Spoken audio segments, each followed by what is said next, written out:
তেল গরম করে তার মধ্যে একটু বাটার দিয়ে দিয়েছি। তো বাটারটা গলে যাওয়ার পর এর মধ্যে পেঁয়াজ আর কাঁচা লঙ্কা কুচানো ছিল, সেটাকে দিয়ে ভালো করে নাড়িয়ে চাড়িয়ে ভেজে নিচ্ছি। তো আমি আগে থেকে একটা পেস্ট বানিয়ে রেখেছিলাম পেঁয়াজ আদা রসুন ভেজে, সেই ভেজে যে মশলাটা বেটে রেখেছিলাম সেটাকে এখানে অ্যাড করলাম।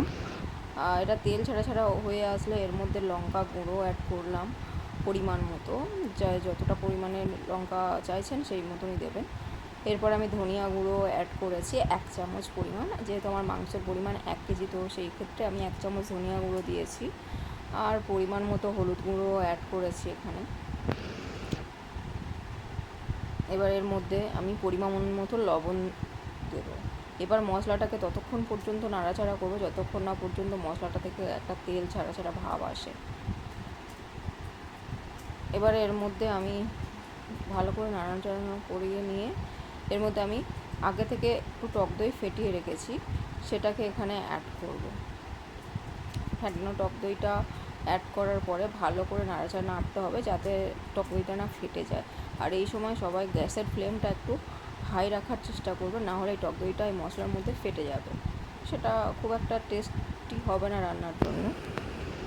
তো এরপর আমি টক দই দেওয়ার পরেও এটাকে বেশ করে নাড়াতে চাড়াতে থাকবো যতক্ষণ না আমার মশলাটা পুরো ভাজা ভাজা হয়ে তেল ছেড়ে দিচ্ছে ততক্ষণ পর্যন্ত।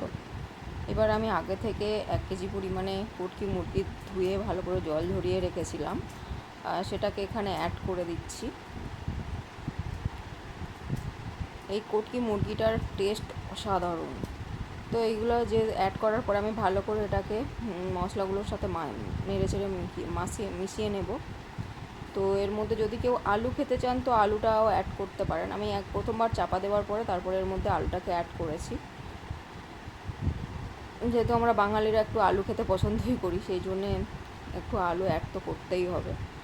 তো অ্যাড করার পরে ভালো করে নাড়াচাড়া করার পরে দেখুন আমি কিছুক্ষণের জন্য চাপা দিয়েছিলাম, তো তারপরে খোলার পরে দেখুন মাংসটা কেমন তেল ছেড়ে দিয়েছে।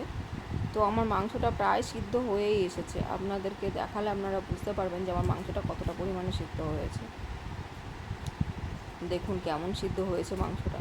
তো যেহেতু মাংসটা সিদ্ধ হয়ে গেছে তো আমি গোটা গরম মশলা গুঁড়ো দিয়ে দিচ্ছি, এর মধ্যে অ্যাড করলাম। তো এটাকে ভালো করে নাড়িয়ে চাড়িয়ে আমি এর মধ্যে যে বিলাতি ধনে পাতা হয় সেই ধনিয়া পাতা আমি অ্যাড করেছি। তো এবার এটাকে ভালো করে এই ধনিয়া পাতা আর গরম মশলাটা মাংসের মধ্যে মিশিয়ে দেব। তো দেখুন আমার মশলাগুলো পুরো মাংসের গায়ে মিশে গেছে এবং আশা করছি মাংসের মধ্যেও চলে গেছে। তো এবার এর মধ্যে আমি পরিমাণ মতো জল অ্যাড করব। তো আমি জলটা চাইলে ফোটানো জলও দিতে পারেন, তো এমনি নর্মাল টেম্পারেচারে রাখা জল দিলেও কোনো অসুবিধা হবে না এক্ষেত্রে। তো আমার জল অ্যাড করা হয়ে গেছে মাংসের মধ্যে। দেখুন যেহেতু মাংসটা সিদ্ধ হয়ে গেছে তাই এখানে খুব বেশি জল অ্যাড করতে লাগবে না। তো আমি ভালো করে যতটা পরিমাণে ঝোল খেতে চাইছেন তেমনই জলটা অ্যাড করবেন। এবার এটাকে আমি 5 মিনিটের জন্য হাই ফ্লেমে চাপা দিয়ে রেখে দেবো। তো চাপা দেওয়ার আগে একটা কাজ করা বাকি রয়েছে। যেহেতু এটা গন্ধরাজ চিকেন, তো এর মধ্যে আমি গন্ধরাজ লেবুর খোসা গ্রেট করে দিয়ে দেবো বেশ খানিকটা। তবে বেশি পরিমাণ দেবেন না, পরিমাণ মতনই দেবেন, বেশি দিলে এটা তিতো হয়ে যেতে পারে। তো আমি এটা অল্প পরিমাণেই দিলাম। এবার এটা আমি চাপা দিয়ে দেবো 5 মিনিটের জন্য হাই ফ্লেমে, এটাকে ভালো করে ফুটিয়ে নেব। 5 মিনিট পরে দেখুন আমি চাপাটা খুলছি, আমার মাংসটার কালারটা এসছে দেখুন কত সুন্দর। তো এবার আমি এর মধ্যে একটু গরম মশলা আর ওই গন্ধরাজ লেবুর খোসাটা একটু গ্রেট করে আরও একটু অ্যাড করবো লাস্ট সময়, তো যাতে টেস্টটা আর স্মেলটা দুটোই খুব সুন্দর আসবে। দেখুন আমার চিকেন কিন্তু খাওয়ার জন্য অলরেডি রেডি।